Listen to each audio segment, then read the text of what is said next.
kita melihat daya saing, ya memang terutama kalau kita nih, terutama kalau dalam kaitannya dengan cipta kerja, saya mungkin daya saing investasi untuk industri. Nah ini perlu juga dipilah-pilah ya, biar tidak tercampur-campur ya. Ya, Industri manufaktur beda dengan investasi di jasa, beda dengan investasi di sektor primer.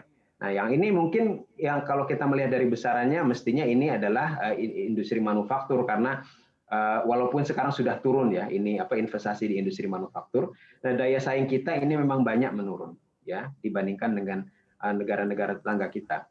Nah, tapi faktornya apa? Itu tadi yang saya katakan bahwa kita harga biaya logistiknya masih tinggi ya, belum banyak signifikan menurun gitu. Yang kedua, biaya energi juga masih tinggi. Yang ketiga, masalah birokrasi, masalah korupsi dan lain-lain yang ini juga mengganggu daripada iklim investasi. Kepastian hukum gitu juga ya. Nah, ini mungkin yang ingin dijawab dari Undang-Undang Cipta Kerja gitu ya. Nah, tapi satu hal yang paling tidak yang membuat kita daya saingnya cukup baik, ya kenapa juga investasi setelah begitu banyak kendala tadi yang saya sebutkan investor masih mau masuk ke Indonesia, ya karena kita pasarnya besar.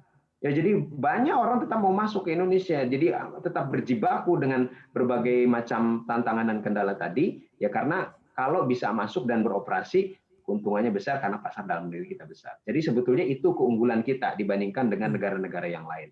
Nah, baik. artinya kalau sebelum cipta kerja mungkin daya saing kita hanya sampai di situ, gitu kita diharapkan harapan ini kan, ya harapan setelah Undang-Undang Cipta Kerja tadi paling tidak kendala tumpang tindih regulasi dan sebagainya itu bisa diatasi, gitu ya. Nah, tapi kalau kemudian itu at the cost of other things, gitu ya. Jadi ini mungkin regulasinya sudah lebih sederhana, lebih gampang investor untuk masuk. Tapi bagaimana dampak ikutan atau dampak efek sampingnya? Ya, ada efek sampingnya misalkan terhadap iklim kerja, gitu ya, bagi para pekerja. Dampaknya terhadap bagaimana otoritas di daerah di pedesaan, bagaimana pengelolaan lahan, bagaimana pelestarian lingkungan ya yang sekarang ini justru makin banyak itu menjadi concern di berbagai macam pihak. Nah, ini Baik. yang juga akan mempengaruhi juga pada akhirnya dari sisi daya saing investasi kita setelah Undang-Undang Cipta Kerja ini disahkan. Baik. Sebagai penutup, Pak Faisal, singkat saja kalau kita boleh buat daftar catatan dari kawan-kawan di KOR Indonesia. Hal-hal yang perlu terus dikritisi dari UU Cipta Kerja yang sudah lahir ini. Ya, karena sudah disahkan, saya rasa memang kita perlu kemudian mengawal bagaimana implementasinya, karena ini sudah keburu disahkan ya. Jadi kita perlu memonitor, mengawal apakah paling tidak hal-hal positif yang ingin didorong daripada Undang-Undang Cipta Kerja ini betul-betul diimplementasikan. Dan yang kedua, dari itu yang positifnya, yang banyak hal-hal yang masih menjadi perdebatan, masih menjadi kontroversi, yang ini tetap harus saya rasa